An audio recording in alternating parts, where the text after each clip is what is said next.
Hello students, देखिए आज हम आपके लिए बॉटनी स्टार्ट कर रहे हैं बीएससी फाइनल की, जिसमें बॉटनी में आपके 3 पेपर हैं। एक तो पादप आकार की पहला पेपर है, पादप आकार की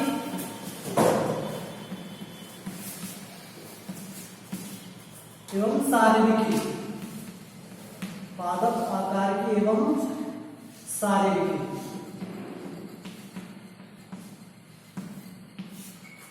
इंग्लिश में इसको क्या बोलेंगे? Plant morphology and anatomy. Plant morphology and anatomy पहला पेपर है तुम्हारा। दूसरा पेपर है टैक्सोनॉमी या पादप वर्ग की, पादप वर्ग की एवं भ्रौणिकी, पादप वर्ग की एवं भ्रौणिकी यानी प्लांट टैक्सोनॉमी एंड एम्ब्रियोलॉजी। और थर्ड पेपर है तुम्हारा पादप पारिस्थितिकी, पादप पारिस्थितिकी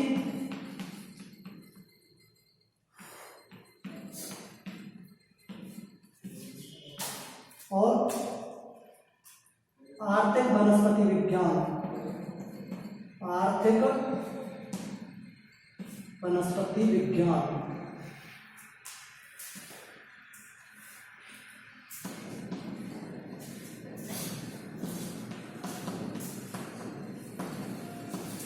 यानी plant ecology and economic botany. तो ये तुम्हारे 3 पेपर हैं। तो पादप आकार की एवं शारीरिकी, दूसरा पादप वर्ग की एवं भ्रौणिकी, और थर्ड पेपर है पादप पारिस्थितिकी एवं आर्थिक वनस्पति विज्ञान।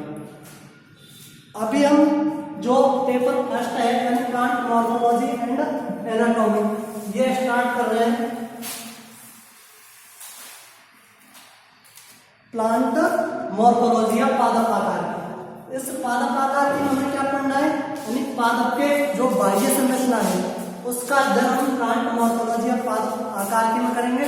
उसके बाद जो शारीरिक एनाटॉमी है उसमें हम पादप के आंतरिक जो अंग है या आंतरिक संरचना है उसका अध्ययन करेंगे। तो सबसे पहले हम पादप की बाह्य आकार की पढ़ते हैं। तो हमें कौन से पादपों की बाह्य आकार की पढ़नी है?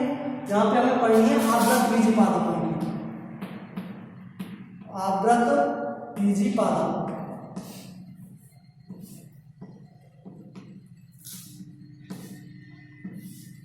केवल आवृत बीजी पादपों की बाह्य आकार की पढ़नी है। आवृत बीजी पादप क्या है ये तुम्हें पता होगा। आवृत बीज या एंजियोस्पर्म यानी कौन से पादप जिनमें जो बीज है वो किसी न किसी आवरण के द्वारा ढका हुआ होगा, वो क्या कहलाएंगे? आवृत बीजी पादप।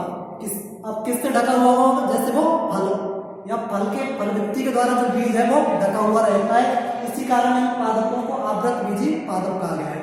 अभी हम यहाँ किसी भी जो आवृत बीजी पादप है उसकी बाह्य आकार की का अध्ययन करते हैं। तो हमें क्या क्या देखने को मिलता है पादप की बाह्य आकार की में? तो 2 भाग हैं इसके प्रमुख रूप से। एक तो मूलतंत्र और दूसरा प्रेरोह तंत्र, प्रेरोह तंत्र। इंग्लिश में इससे क्या कहेंगे? एक तो रूट सिस्टम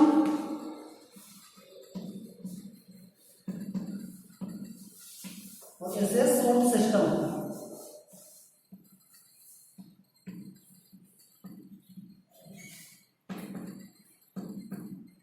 शूट सिस्टम और रूट सिस्टम। तो जो मूल तंत्र है इसका विकास किससे होगा? पादप जब हम एक तरह से बीज है, बीज का अंकुरण होगा तो अंकुरण के टाइम जो मूलांकुर होता है, मूलांकुर, उससे तो किसका विकास होगा? मूलतंत्र का। और जो प्रांकुर होगा, प्रांकुर, उससे विकास होगा प्रेरोह तंत्र का। तो सबसे पहले हम पढ़ते हैं मूलतंत्र। मूलतंत्र में अगर देखा जाए तो क्या है? जैसे जड़। मूलतंत्र जो होगा इसकी विशेषता देखी जाए एक तो है पादप का भूमिगत भाग होता है।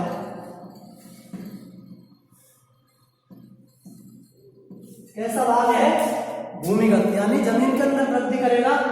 दूसरी इसकी विशेषता ये ऋणात्मक या धनात्मक गुरुत्वानुवर्ती होता है। धनात्मक गुरुत्वानुवर्ती,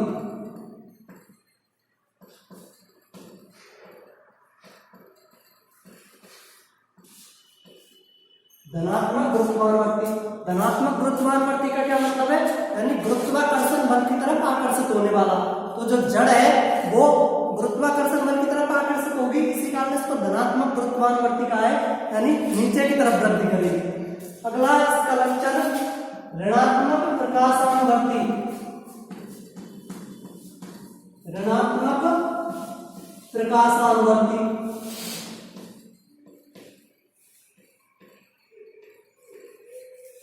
यानी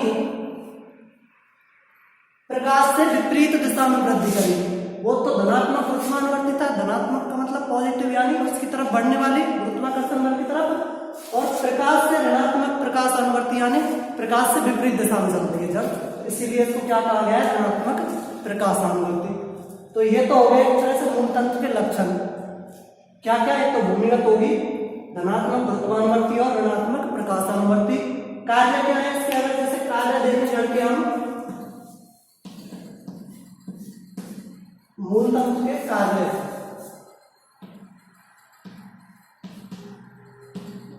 मूल के कार्य क्या हो जाएंगे? एक तो पादप को जमीन में स्थिर रखने का कार्य करती है, यानी पादप को स्थायित्व प्रदान करना है, स्थिर रखने का कार्य करती है।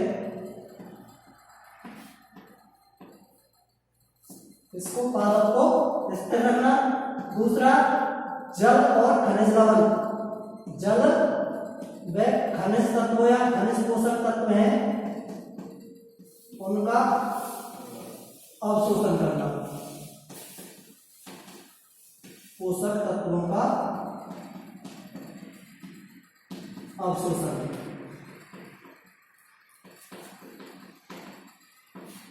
ये क्या है? जड़ के प्रमुख कार्य। तो ये तो हो जाएगा मूल तंत्र। आगे चल के मूल तंत्र भी आवृत बीजियों में दो भागों में बचेगा। मूल तंत्र को भी हम आगे दो भागों में बांट देंगे। कौन कौन से? एक तो मूसला मूल तंत्र, मूसला मूल तंत्र, और दूसरा भाग हो जाएगा रेशेदार मूल तंत्र, रेशेदार मूल तंत्र।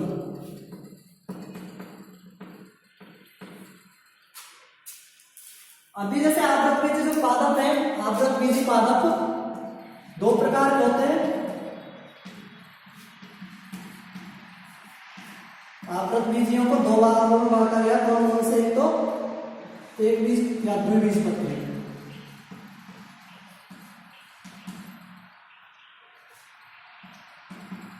तो द्विबीजपत्री, और दूसरा एक बीजपत्री पादप।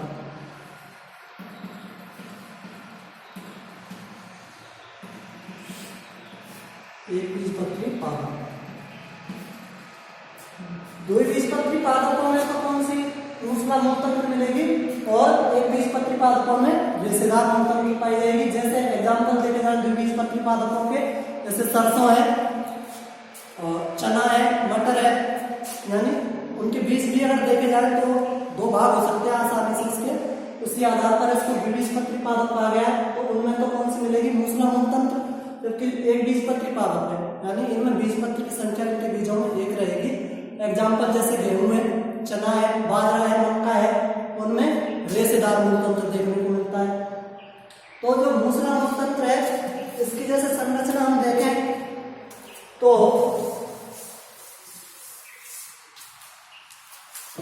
जैसे ये कोई भी पादप है,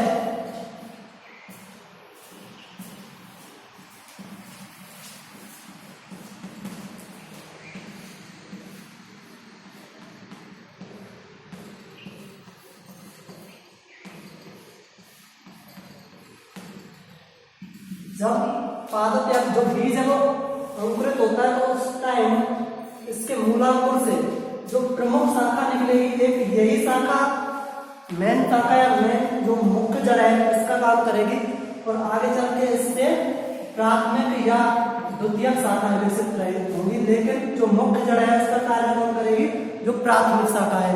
इस कारण इसको कैसा कहा जाता है, मूसला मूल तंत्र। जबकि रेशेदार मूल तंत्र है उसमें क्या होगा, जो पादप है उसके मूलांकों से अनेक शाखाएं विकसित होती हैं, अनेक ब्रांचेज निकलती हैं। ये वाले तो कौन सी हो जाएगी, मूसला,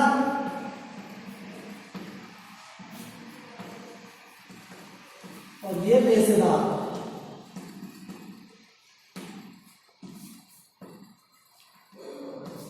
यानी अगर जो मूलांकुर है उससे एक प्राथमिक शाखा विकसित होगी और वही शाखा मुख्य जड़ के रूप में रहेगी तो मूसला मूल कहलाएगी। जबकि अगर मूलांकुर से अनेक शाखाएं निकलेंगी और सभी अलग अलग से, यानी एक तरह से इसमें मुख्य जड़ कोई नहीं है, अलग अलग शाखा निकली है और वो सभी मूल का निर्माण करनी है, तो ये कौन सी होगी, रेशेदार मूल तंत्र। एग्जाम्पल तुम्हें बताई दिए, तुम्हें मूसला मूल तंत्र तो मिलेगी द्विबीजपत्री पादपों में, जैसे सरसों है, चना है, और एक बीजपत्री पादप जैसे गेहूं, मक्का, ज्वार, इनमें मिलेगी रेशेदार मूल तंत्र। यहाँ तक तो एक होता है मूल तंत्र। इसके बाद अगला दूसरा भाग हमें पढ़ना है त्रिरोह तंत्र।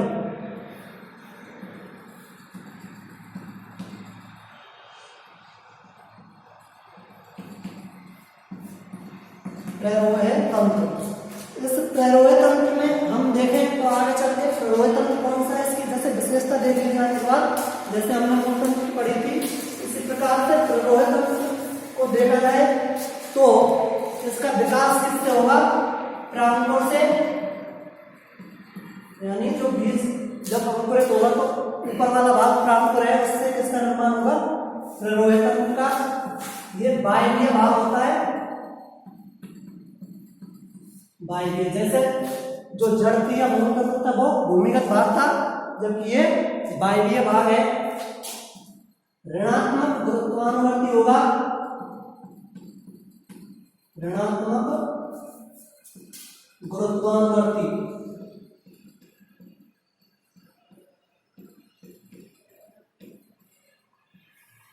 जबकि मूल तंत्र कैसी थी, धनात्मक गुरुत्वानुवर्ती, यानी ये गुरुत्वाकर्षण की विपरीत दिशा में या ऊपर की तरफ वृद्धि करेगा। और धनात्मक प्रकाशानुवर्ती होगा, धनात्मक प्रकाशानुवर्ती।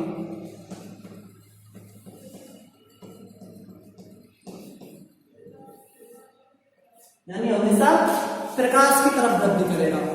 धनात्मक प्रकाशानुवर्ती यानी इसके विपरीत है, जैसे मूल तंत्र थी वो धनात्मक गुरुत्वानुवर्ती थी, जबकि ये ऋणात्मक गुरुत्वानुवर्ती ऊपर की तरफ वृद्धि करेगा।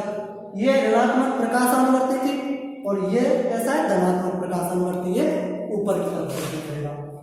इसके आगे चलकर इसके भाग देखें, इसके कार्य में देख लिए जाए, जैसे त्रिरोह तंत्र के कार्य क्या क्या है। एक तो पादप को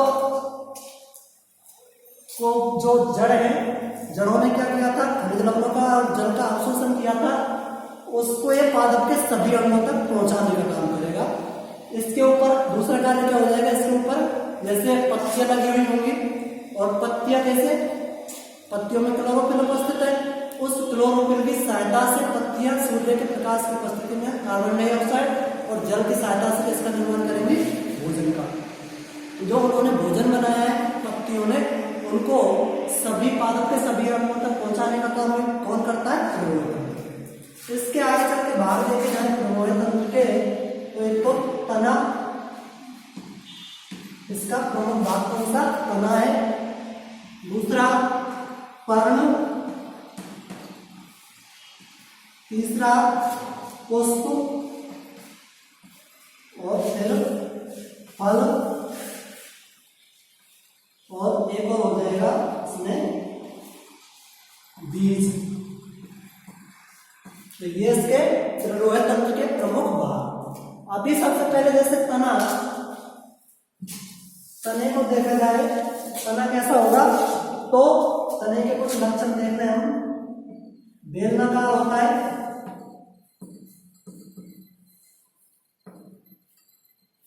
बेलनाकार का मतलब तुम समझ गए, जैसे तरह से गोलाकार बिल्कुल, और बेलन के आकार का होगा तना। अगला ऊर्ध्व होगा, ऊर्ध्व का मतलब डायरेक्ट या ऊपर की तरफ वृद्धि करने वाला। फिर इसके पर्व में पर्व संधियां उपस्थित होंगी, पर्व में पर्व संधि,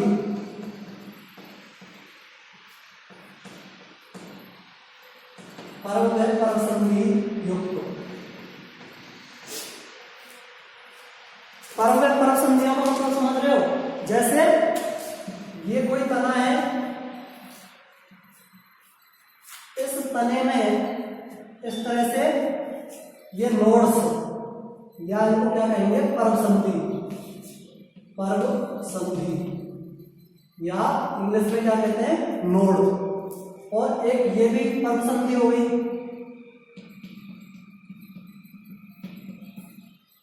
इन दो पर्व संधियों के बीच वाला जो स्थान है, इसको क्या कहेंगे, पर्व या इंटरनोड। इंग्लिश में इंटरनोड, तो ये तो नोड और ये इंटरनोड, या ये पर्व संधि और ये पर्व। तो जो पर्व संधि है, इस पर्व संधि से ही एक तो किसका विकास होगा, पत्तियों का, यानी पत्तियों का विकास किससे होगा, पर्व संधियों से। इस पत्ती की जो कक्ष है, यहाँ से कक्षस्थ कलिका निकलती है, और ये कक्षस्थ कलिका आगे चल के इसका निर्माण करेगी किसी अगली ब्रांच का। तो जो नई ब्रांच है, नई शाखा का निर्माण भी पर्व संधि से होता है, और जो पत्ती लगती है वो भी पर्व संधि पर लगती है। या फिर आगे जाकर पुष्प का निर्माण होगा तो भी यहीं से होगा, या फिर पुष्प का निर्माण शीर्षस्थ कलिका से होता है। इस तरह से पर्व और पर्व संधि समझ गए। तना, कई पादपों का तना हरे रंग का भी हो सकता है, या फिर काष्ठीय होगा, या फिर भूरे रंग का। अगर हरे रंग का है तो वो प्रकाश संश्लेषण का कार्य भी करता है, लेकिन बहुत कम मात्रा में। अधिकांशतः जो पादप है उनका तना काष्ठीय होगा और लगभग भूरे रंग का होता है। इसके बाद अगला कौन सा है, पर्ण। पर्ण की संरचना देखें तो ये एक चपटी संरचना होती है, और हरे रंग की चपटी संरचना जो क्लोरोफिल युक्त होती है। और इसका कार्य क्या है, क्लोरोफिल या पर्णरज की सहायता से प्रकाश की उपस्थिति में, सूर्य के प्रकाश की उपस्थिति में कार्बन डाइऑक्साइड और जल की उपस्थिति के द्वारा ये भोजन बनाएगी या भोजन निर्माण का कार्य करती है। अलग अलग पादपों में प्रकाश की उपस्थिति या प्रकाश अनुकूलतम प्रकाश ग्रहण करने के लिए इनका विन्यास भी अलग अलग होगा। इन तने पर लगे रहने का जो इनका क्रम है पत्तियों का, वो अलग अलग होता है, जिसे क्या कहते हैं, पर्ण विन्यास। पर्ण विन्यास यानी अलग अलग पादपों का पर्ण विन्यास है वो अलग अलग देखने को मिलता है, क्योंकि उसको अनुकूलतम ताप मिल सके। इसी प्रकार जैसे पर्ण के आधार पर भी हम पहचान सकते हैं द्विबीजपत्री और एकबीजपत्री पादपों को। कैसे, जैसे ये पर्ण है कोई, इसका सिरा विन्यास देखें हम, अगर इस तरह का जालिकाबद्ध सिरा विन्यास है, इस तरह का ये जालिकाबद्ध सिरा विन्यास है, तो वो पादप कैसा होगा, द्विबीजपत्री। हम पर्ण को देख के पहचान सकते हैं कि पादप एकबीजपत्री है, द्विबीजपत्री। अगर जालिकाबद्ध सिरा विन्यास है तो कैसा होगा, द्विबीजपत्री। जबकि इस तरह का समांतर सिरा विन्यास है किसी पर्ण में, सिरा विन्यास कैसा है, समांतर, तो वो पादप कैसा होगा, एकबीजपत्री। इस तरह से हम पर्ण को देखकर पहचान सकते हैं। ये हो जाएगी दूसरी पर्ण। पर्ण के बाद अगला भाग कौन सा है, पुष्प। पुष्प क्या है, पुष्प को कहा है एक तरह से रूपांतरित प्ररोह है।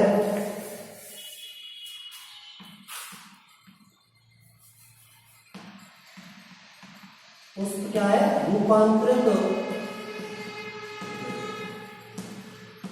प्ररोह है, यानी जो पादप का शीर्षस्थ भाग है, प्ररोह है, वही रूपांतरित होकर उसने किसका निर्माण किया है, पुष्प का। सबसे पहले जो शीर्षस्थ भाग है, शीर्षस्थ कलिका है प्ररोह की, वो चपटी होगी इस तरह से, और एक डिस्कनुमा संरचना का निर्माण करेगी। इस डिस्कनुमा संरचना को क्या कहा जाता है, पुष्पासन। पुष्पासन, और ये नीचे की तरफ किससे लगा रहेगा, पुष्प ग्रंथ से। इस पुष्पासन से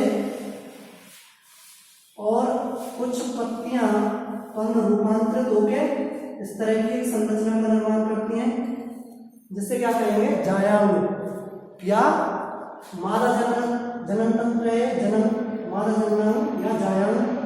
और इस तरह की संरचना निकलेंगी, इनको क्या कहेंगे, पुंकेसर या नरजननांग। ये तो होगा आंतरिक चक्र, यानी पुंकेसर और जायांग मिलके किसी भी पुष्प का आंतरिक चक्र बनाएंगे या मुख्य चक्र। और बाहर की तरफ इस तरह का